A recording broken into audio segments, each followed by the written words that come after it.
They say every motel has a story. But what if the motel itself wasn't supposed to be there? This is what happened the night I stumbled across a roadside inn and opened the door that should not exist. It began on a lonely stretch of highway. My car engine coughed, the dashboard lights dimmed, and I was forced to pull over in the middle of nowhere. Ahead, through the trees, a pale glow cut through the mist. A motel. Small. Isolated. Its neon sign buzzed weakly in the night air. The word vacancy flickered in sickly red and electric blue, like it had been waiting for me. I pulled into the cracked parking lot, gravel crunching under my tires. The place felt abandoned, yet the sign kept burning like a beacon. The air carried the damp smell of rust, mold, and something wrong. The office was dark. The glass door creaked when I pushed it open, announcing me to a lobby that looked untouched for decades. Dust clung to everything. Behind the counter was no manager, no clerk, just silence. Then I noticed it. A brass key lying on the desk. The tag was worn, the number etched faintly but unmistakably. 6. Confused, I stepped into the hallway. The doors stretched before me, each one crooked and rotting with age. 1, 2, 3, 4, 5, then 7. There was no 6. Yet the key burned cold in my palm. And when I squinted, I saw it. At the far end of the hallway, a faint red glow where no door should have been. Drawn against every ounce of reason, I walked toward it. The air grew heavier with each step, the buzzing of the neon sign echoing in my ears even though I was deep inside. And there it was. A door. Dark red, gleaming faintly as if it were alive. Scratched into the wood, crooked and deep, was the number 6. I raised the key. My hand trembled, but it slid into the lock with ease.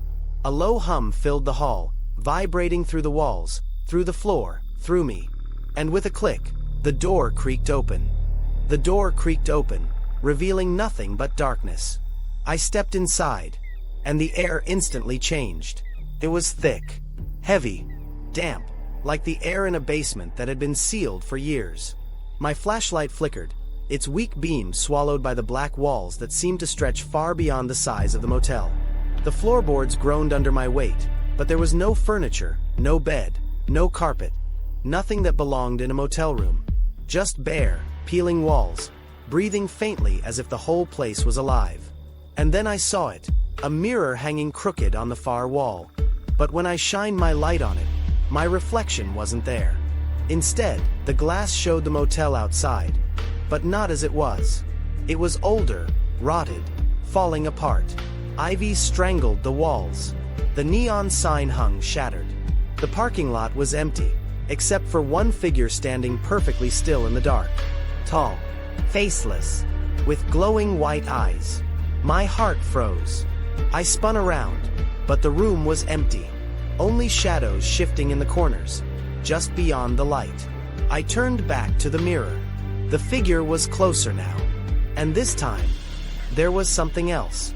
Behind it, dozens of doors lined up in impossible angles, each one marked with the number 6. Whispers began to leak through the air. Faint at first, then louder, layered. Dozens of voices, speaking in languages I couldn't recognize. The walls trembled, their cracked plaster splitting like veins. I backed away, searching desperately for the door I had come through, but it was gone. The room had stretched, warped, twisting into a hallway of endless length. And on either side, doors appeared where there had been none. Each door rattled violently, as though something inside was desperate to escape. The numbers burned red into the wood. 6, 6, 6. I gripped the key so tightly it cut into my skin, but it didn't matter. Every time I turned, the hallway grew longer, the lights dimmer, the whispers closer. Something was following me. I could feel it.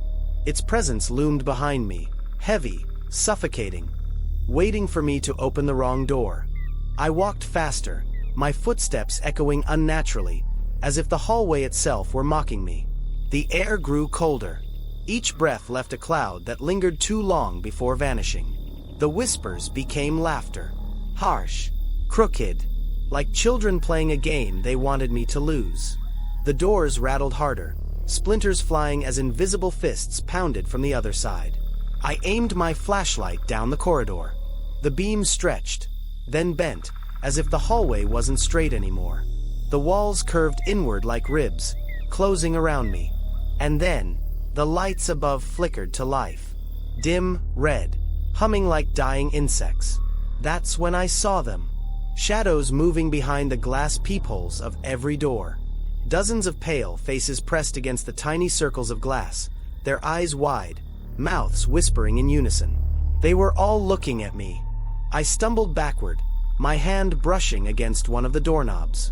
The instant I touched it, the whispering voices screamed in unison, shaking the air, shaking me to the core. I ran. I didn't know where, only away. The hallway twisted with each step, splitting into different directions, bending into impossible shapes. Up became down became sideways. And through it all, I could hear it. The sound of footsteps. Heavy, deliberate, following just behind me. I turned a corner and froze. At the end of the corridor stood a single figure. Tall. Too tall. Its face smooth, featureless, except for two glowing white eyes that burned into me. Its head tilted slowly, unnaturally, like a broken puppet. The flashlight flickered violently in my hands, the beam stuttering across the walls. And in each flash, the figure was closer, closer, until it was right in front of me. I screamed and slammed the key against the nearest door, shoving it into the lock. By some miracle, it turned. The door flung open, and I stumbled inside, slamming it shut behind me. Silence. But when I turned around, my heart sank. This wasn't an escape. I was in another room. Another room 6. The walls were drenched in red light. The floor was covered in old motel keys, each one rusted, stained, humming faintly as if alive. And in the center was the same mirror. But this time, it wasn't empty. My reflection was there. Only, it wasn't me. The figure with white eyes stood where I should have been. And it smiled. The mirror began to tremble, cracks spiderwebbing across its surface. I staggered back as the glass split open, not shattering, but peeling apart, like a door. From within, pale hands clawed outward. Dozens of them. Stretching, writhing, reaching for me. The whispers became screams, layered voices pressing into my skull until I thought it would burst. I bolted for the wall, feeling along for any escape, any way out. The air pulsed hot and cold all at once, pressing against my chest. My flashlight slipped from my grasp, clattering onto the floor, its beam rolling wildly across the red-soaked walls. The door behind me slammed open. Heavy footsteps followed. Closer, closer. I sprinted through another hallway that bent in impossible angles. Stairs leading up, down, sideways, twisting into infinity. Each step I took echoed 100 times, as though the building itself was chasing me. Keys rattled from the ceiling. Hundreds of them. Each one stamped with the number 6. They fell around me, clinking like metal rain. Then I saw it. Ahead, at the far end of the twisted corridor, a single door, glowing faintly, but not red. This one was pale, almost silver. I didn't think. I just ran. The ground beneath me stretched longer with every step, but I pushed forward until I slammed into the door with all my strength. It burst open, and I was outside. Cold night air filled my lungs as I stumbled back into the parking lot. The motel behind me flickered, its neon sign buzzing violently, every letter sparking before it all blinked out in a wash of darkness. When my vision cleared, the motel was gone. All that remained was cracked asphalt, weeds growing through the concrete, and silence. I staggered to my car, trembling, blood still pounding in my ears. I started the engine, and for a moment I thought it was over.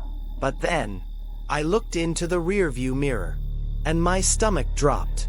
The motel was there again, perfectly intact. The neon sign glowing red and blue. The door marked 6 pulsing faintly in the dark. And in the window, a figure stood watching me. They say every motel has a story, but this one, it doesn't want to be told. Because once you find room 6, it will never let you go.